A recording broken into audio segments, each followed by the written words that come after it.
Hi everyone. I wanted to make a video update. The last video I made was before my immune infusion on Wednesday. I got that immune infusion on Wednesday, and unfortunately, it wasn't a great one for me. So, I've had a hard time figuring out what makes one a good one and what makes one not a good one. So I've just come to accept that it's maybe based on the blood of the people that was used to make the infusion. So, for example, my immune infusion is made from the cells of hundreds or maybe even thousands of donors. So they pull out specific cells out of when you donate the blood. So it may take a lot of people to make my bag of cells that I get. So it's actual donor cells, immune cells from people. It's their IVIG. So my guess is when the people have IVIG that's compatible with my body, that works really well with it, then I feel great after I've had it. Because that happens a lot of times because it'll reduce your inflammation and you'll feel like almost like having low dose steroids. It really can make you feel that good when you get a good one. Then it went all the way to a couple months ago where I had the worst one I ever had, where I literally felt like, I mean, horrible. I was in shaking chills and, feeling terrible for days and days, really, like really quite sick. And then we have what happened to me this last time, which is basically a reaction, but not a severe one. So, starting a couple hours again, it usually takes a couple hours after the infusion, I started getting the cold sweats.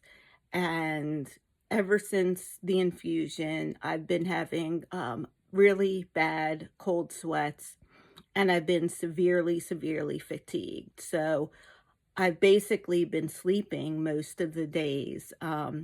So Thursday and Friday, I slept most of the days um, away, basically, but I wasn't feeling well. Every time I would get out of bed, my body said, get back in the bed.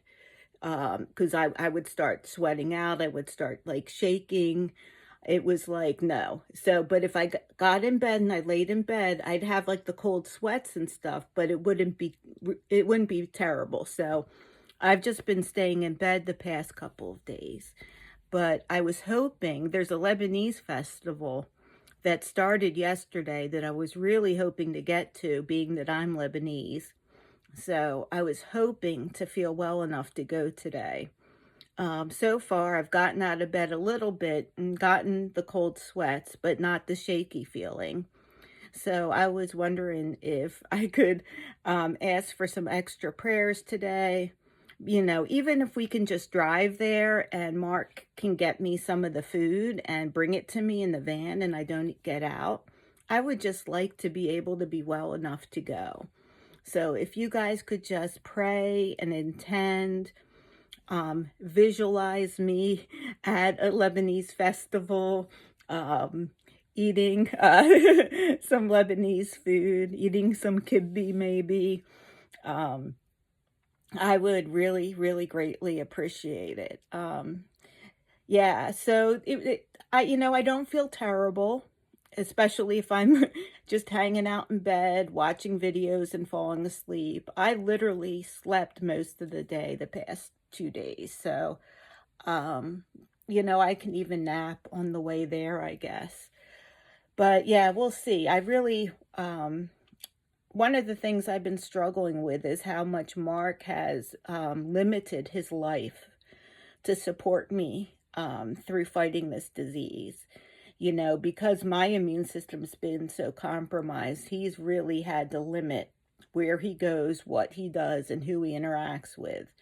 And he has done that like a champ. I mean, I cannot say enough, like how well he has supported me through that.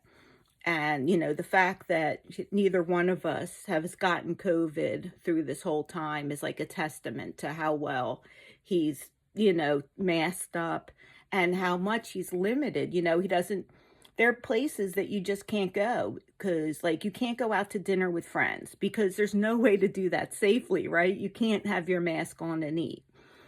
So there's just some things that you have to really, that you just lose. Um, and he's lost a lot. And I know this was one of the things that he's wanted to do. So, guys, I just really hope that I'm well enough so that he can enjoy himself and have a good time today. So that's about it. I still don't have the blood test paper to get my blood work done. The chemo is still scheduled for Thursday as of now because I'm still waiting to hear back from them about clarification on my treatment plan, because I thought my treatment plan was blood work a week before and then chemo. So I'm waiting to hear on that. I also have an appointment with my family doctor the same day as my chemo appointment, but later in the afternoon. So I know I'll at least have that appointment to talk to my family doctor about the situation and get some guidance from him as well.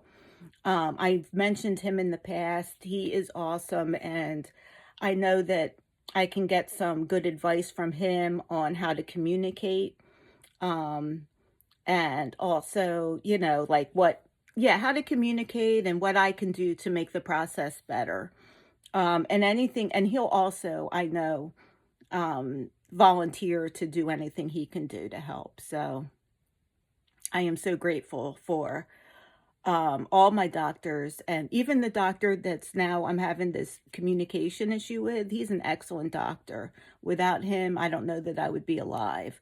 I just want to make that very, very clear, that I think, and I've said this before, a lot of the issues are due to staff shortages and basically, not enough people and enough resources to care for all of the patients and the wide variety of patients. So, and I don't know what can be done about that. I think, like I said in the last, maybe we can all intend and pray for our healthcare workers, because they've been having having it really hard the past 5 years, 5+ years. So let's end on that note with let's send love and light to all healthcare workers, all doctors and nurses. Let them be open to hearing from their patients. Let their workloads decrease. Let them have time for family, friends, and hobbies. Sending them love and light.